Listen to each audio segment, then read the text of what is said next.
So years ago, I picked up this book that said, I'm going to give you an extra hour every single day. And at the time, I was probably working 80-hour weeks. I didn't have time to breathe, to home make food, to travel, to record videos. And so I really wanted this book, and I really wanted an extra hour a day. So I bought the book, and it was the biggest letdown, the biggest disappointment. Do you want to know how this book was going to get me an extra hour every day? It was telling me to wake up an hour earlier. Just wake up 1 hour earlier, then you have an extra hour every day. Now, I see this all the time. This is the whole concept of the 5 a.m. club, right? Have more hours in a day, get more done. Yes and no.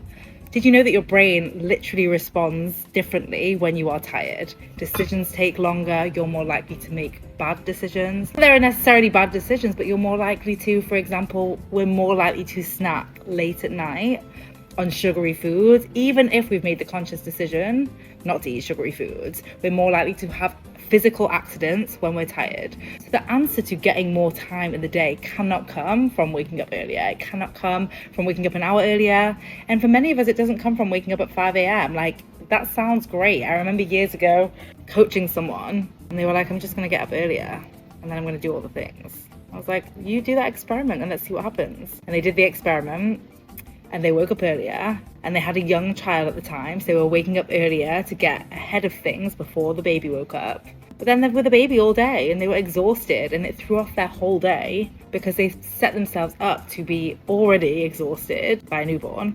I don't think it was newborn, it was like under 1 though. Already exhausted, and then on top of that, not having enough sleep, and everything was just more difficult.